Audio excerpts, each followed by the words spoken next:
Hello students, welcome back to my channel English ওয়ার্ল্ডে স্বাগত জানাচ্ছি সবাইকে। আজকে আমি ক্লাস 8-এর লেসন 4-এর দি গ্রেট এস্কেপ বা মহান পলায়ন গল্পের পার্ট 3 নিয়ে চলে এসেছি। তো তোমরা যারা এই গল্পের পার্ট 2 এবং দ্য ওয়াইন ক্যাপ, ক্লাউডস এবং অ্যান এপ্রিল ডে এই ভিডিওগুলি যদি না দেখে থাকো, আমি ডেসক্রিপশন বক্সে লিঙ্ক দিয়ে দিয়েছি, দেখে নিতে পারো।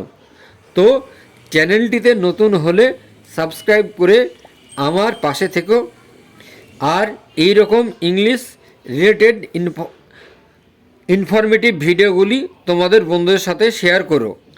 তো পড়ানোর সঙ্গে সঙ্গে আমি অনেক ইংলিশ আননোন ওয়ার্ড বা অজানা শব্দের মানে বলে দেব, তোমরা একটু নোট ডাউন করে নিতে পারো। পার্ট 3 শুরু করার আগে আমরা একটু পার্ট 2 নিয়ে আলোচনা করি, তাহলে আমাদের বুঝতে অসুবিধা হবে না।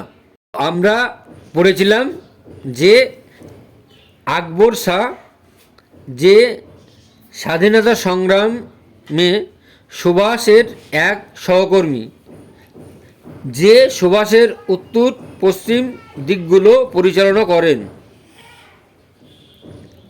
তিনি কলকাতায় এসেছিলেন কারণ সুভাষকে পালাতে উনি সাহায্য করবেন, এবং সেখানে ওনাকে শিশিরের সঙ্গে পরিচয় করিয়ে দেওয়া হয়। তারপর দুজনে মিলে মধ্য কলকাতার দোকানে গিয়ে সুভাষের ছদ্মবেশের জন্য তারা একটা ঢিলে ঢালা পাজামা এবং একটি কালো টুপি কিনেছিলেন। এরপর শিশির আরও একটি সুটকেস, বিছানাপত্র, জামা এবং বালিশ কেনে, এবং তারপর সে ছাপাখানা দোকানে গিয়ে কলিং কার্ডের অর্ডার দেয়, যাতে লেখা থাকবে মোহাম্মদ জিয়াউদ্দিন। এই মোহাম্মদ জিয়াউদ্দিন হবেন সুভাষ নিজে, যে এই ছদ্মবেশ ধারণ করে পালাবে। সে এই ছদ্মবেশ ধারণ করে পালাবে। এরপর তাদের যে পালানোর চক্রান্ত, সেটা সম্বন্ধে সুভাষ এবং শিশির সম্পূর্ণ গোপন করে রাখেন। বাড়িতে সুভাষের কেউই জানতো না, কেবল সুভাষের ভাইজি ইলা এবং খুড়তুতো ভাই দ্বিজেন ছাড়া। তারা অনেক অপেক্ষা করার পর, যতক্ষণ পর্যন্ত না সবাই বসু পরিবারের ঘুমিয়ে পড়ে, তখন সুভাষ ছদ্মবেশ ধারণ করে নেয়। বড় কোট, তার সঙ্গে ঢিলেঢালা পাজামা, সোনালি রঙের চশমা এবং কালো টুপি। রাত গড়িয়ে যখন 1:35, তখন উপরের জানালা দিয়ে দ্বিজেন সংকেত দেবে যে পুলিশ রাস্তায় নেই, কারণ তখন পুলিশ টহল দিত সুভাষের বাড়ি, যেহেতু সেটা 16ই জানুয়ারি, ঠান্ডার রাত, তাই পুলিশ একটি খাটিয়ার উপর কম্বলের তলে শুয়েছিল। তখন তারা বাড়ি থেকে বেরিয়ে যায়। তখনই আমরা পার্ট 2 শেষ করি। তো চলো 36 পাতা থেকে আমরা পড়া শুরু করি। Let's continue. Subhash and Shishir hugged, জড়িয়ে ধরলেন। সুভাষ এবং শিশির একে অপরকে জড়িয়ে ধরলেন। The inner wall of the long house corridor, বাড়ির লম্বা বারান্দায় ভিতরে।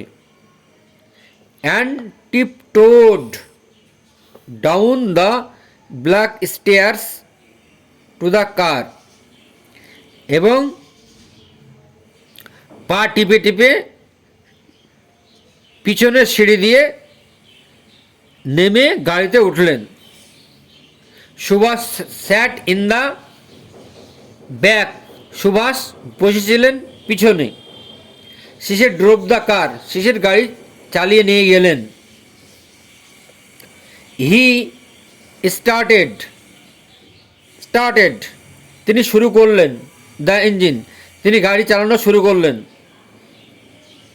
শিশির গাড়ি চালানো শুরু করলো।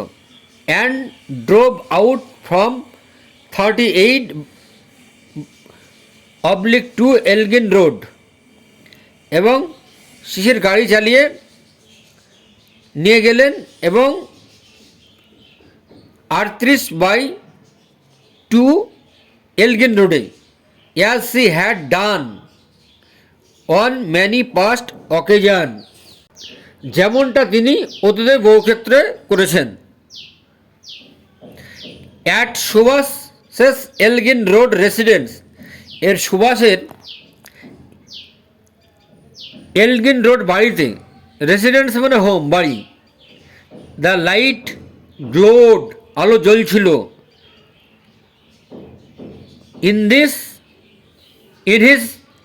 ইন হিজ বেডরুম, তার বিছানায়। টু গিভ দ্য ইমপ্রেশন, ধারণা দিতে, ইমপ্রেশন মানে ধারণা, দ্যাট যে হি ওয়াজ স্টিল দেয়ার, যে তিনি সেখানেই এখনও আছেন বা সেখানেই শুয়ে আছেন, সেখানেই আছেন। অ্যাট ক্যালকাটা স্লেপ, কলকাতার বাসিন্দারা ঘুমিয়ে পড়া পর্যন্ত। আঙ্কেল অ্যান্ড নেফিউ, কাকা এবং ভাইপো। Crossed the Howrah bridge, Howrah bridge পেরিয়ে গেলেন।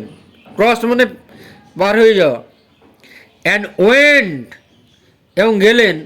বিয়ন্ড দ্য সিটিজ প্রেসিংটস, এবং শহরের শেষ অবধি। সুভাষ পোর্ট, সুভাষ ঢাললেন। সুভাষ শিশিরকে ঢাললেন কফি ফ্রম এ থার্মস, একটি থার্মস থেকে, মানে ফ্লাস্ক থেকে। দে শেয়ার্ড, তারা এ ফিউ অ্যাংসাস মোমেন্টস, তারা কয়েক মুহূর্ত, একটি উদ্বিগ্ন মুহূর্তের মধ্যে, টুগেদার, একসঙ্গে। When the car engine faltered once, যখন গাড়িটা খারাপ হয়ে গেল একবার। ইট ইজ স্টার্টেড এগেন, এটা আবার সারাই করা হলো। অ্যান্ড শিশির ড্যাশড, এবং শিশির নামলেন। অ্যাট হাই স্পিড, উচ্চ গতিতে, দ্রুত গতিতে। থ্রু দ্য ডার্ক নাইট, অন্ধকার রাতের মধ্যে, অন্ধকার রাত্রিতে। থ্রু মানে মধ্যে, ডার্ক নাইট অন্ধকার রাত্রিতে। অ্যাট অ্যারাউন্ড 8:30 AM, রাত 8:30টায়। দে অ্যারাইভড, তারা পৌঁছালো। দে রিচড, অ্যাট বারারিতে, বিহারে। অ্যাট বারারিতে পৌঁছালো। নিয়ার ধানবাদের কাছে। দে পুট আপ, তারা উঠলেন। At the house of Sisir brothers, শিশিরের ভাইয়ের বাড়িতে উঠলেন। অশোক, তারা তাহলে শিশিরের ভাইয়ের বাড়ি অশোকের বাড়িতে উঠলেন। শিশির কেপ্ট হিজ ডিসগাইজ, শিশির ছদ্ম বেশ ধারণ করলেন। ওয়ান অ্যাজ মোহাম্মদ জিয়াউদ্দিন নাম দিয়ে। অ্যান্ড সেড, এবং বললেন। He had come on insurance business, যে তিনি এখানে এসেছিলেন একটি জীবন বিমার কাজে বা ব্যবসায়। And was given a room, এবং তাকে একটা ঘর দেওয়া হলো। টু রেস্ট, বিশ্রাম নিতে। ডিউরিং দ্য ডে, দিনের বেলায়। দে মেট, তারা সাক্ষাৎ করলো, অ্যান্ড টক এবং কথা বলল, ইন দ্য ইভিনিং, সন্ধ্যাবেলায়, and had an early dinner, এবং রাতের ভোজ একটু তাড়াতাড়ি খেয়ে ফেললো, বা রাতের খাবার তাড়াতাড়ি খেয়ে নিল। Mohammad Ziauddin left alone for Gomoh station. Mohammad Ziauddin ত্যাগ করলেন গোমো স্টেশন,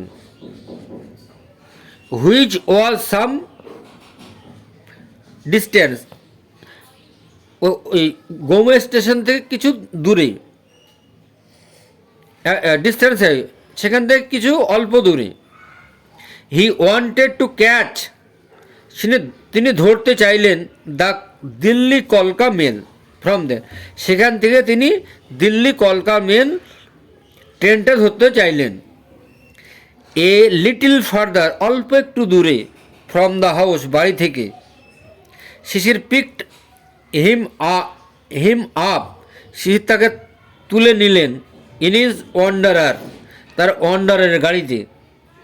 অ্যান্ড ড্রোভ, এবং গাড়ি চালিয়ে নিয়ে গেলেন টুয়ার্ডস দ্য রেলওয়ে স্টেশন পর্যন্ত। দে রিচড গোমো স্টেশন, তারা গোমো স্টেশন পৌঁছালেন। ইন দ্য মুনলিট নাইট, রাত্রে, চন্দ্রলোকিত রাত্রিতে। এ স্লিপি পর্টার, একজন ঘুমন্ত কুলি, কালেক্টেড দেয়ার লাগেজ, তাদের মালপত্রগুলো নিল। কালেক্টেড মানে টুক, এখানে লাগেজ মালপত্র। দেখো নিচে একটা 36 পাতায় একটা ছবি দেওয়া আছে। তো এই ট্রেনে চেপে সুভাষ চলে গেল। I am off, you go back, আমি চললাম, তুমি ফিরে যাও। Subhash said as parting word, বিদায় সূচক কথা হিসাবে সুভাষ বললেন। শিশির ওয়াচড হিম, শিশির লক্ষ্য করল, mount the railway overbridge, railway overbridge, Shishir লক্ষ্য করল তাকে চড়তে ট্রেনে, রেলওয়ে ওভারব্রিজ, এবং রেলওয়ে ওভারব্রিজ দিকে, মানে শিশির তাকে দেখলেন রেলের ওভারব্রিজ চড়তে। And walk across it with his usual majestic gait, এবং তার স্বাভাবিক রাজকীয় হাঁটার ভঙ্গিতে এটা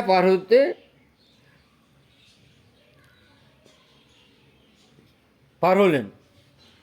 হি ডিসঅ্যাপিয়ার্ড, তিনি অদৃশ্য হয়ে গেলেন। ভ্যানিস্ট, ডিসঅ্যাপিয়ার্ড মানে ভ্যানিস্ট, অদৃশ্য হয়ে গেলেন। ইনটু দ্য ডার্কনেস, অন্ধকার রাত্রিতে। টুয়ার্ডস দ্য প্ল্যাটফর্মের দিকে। অন দ্য অপোজিট সাইড, বিপরীত দিকে। দ্য দিল্লি কলকা মেল রিলিজড, ছাড়লো স্টিম, ট্রেন ছাড়লো। দিল্লি কলকা মেল বাষ্প ছাড়ল। Shishir heard the rhythmic clatter of the wheels, Shishir চাকার ছন্দময় ঘর ঘর শব্দ শুনতে পেল। And saw the train moving away, এবং দেখলেন যে ট্রেনটা দূরে সরে যাচ্ছে। তাহলে ডিসেম্বর মাসে এক বিকালে সুভাষের ভাইপো শিশির তাকে দেখতে এলেন। সুভাষ তাকে তার জন্য একটা কাজ করতে বললেন, যেটাতে তিনি সম্মতি জানালেন। কাজটি হলো ভারতবর্ষ থেকে সুভাষের পলায়নের পরিকল্পনা করা ও সম্পন্ন করা। দারুণ উৎসাহে শিশির বাড়ি ফিরলেন। পুলিশ সুভাষের উপর কড়া নজর রাখল। যদিও শিশির অসুস্থ কাকাকে দেখতে আসতেন, তার পলায়নের বিভিন্ন উপায় আলোচনা করতেন, কিন্তু শেষে এটা ঠিক হলো যে তারা প্রধান দরজা দিয়ে সাধারণভাবে গাড়ি চালিয়ে বেরিয়ে যাবেন। ব্রিটিশদের বিরুদ্ধে স্বাধীনতা আন্দোলনের সুভাষের সহকর্মী আকবর শাহ সুভাষকে তার পলায়নের সাহায্য করলেন। শিশিরকে সঙ্গে নিয়ে তিনি সুভাষের ছদ্মবেশের জন্য জামাকাপড় কিনতে বাইরে গেলেন। শিশির একটা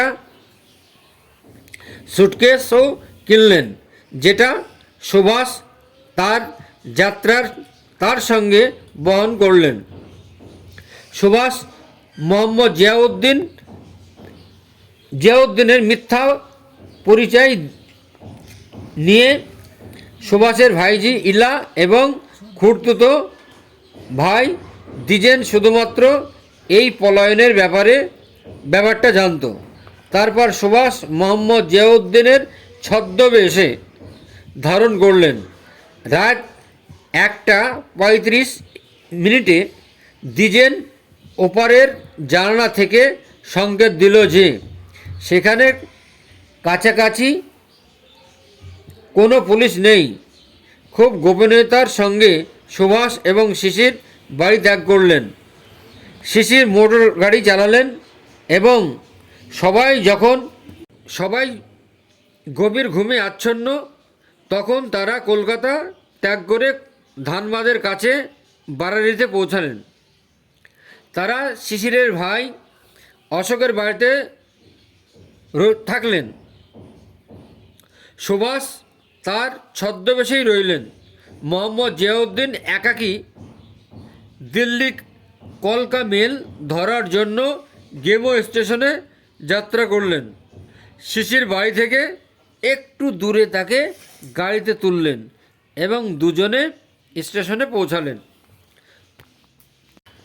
তো আজকে আমি এই গল্পের পার্ট 3 শেষ করলাম।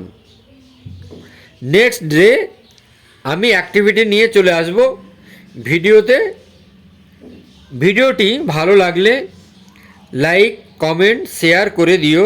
দেখা হবে অন্য কোনো ভিডিওতে। ততক্ষণ পর্যন্ত ভালো থেকো, সুস্থ থেকো, এই কামনা করি সবাইকে। আজ এখানেই শেষ করছি। বাই।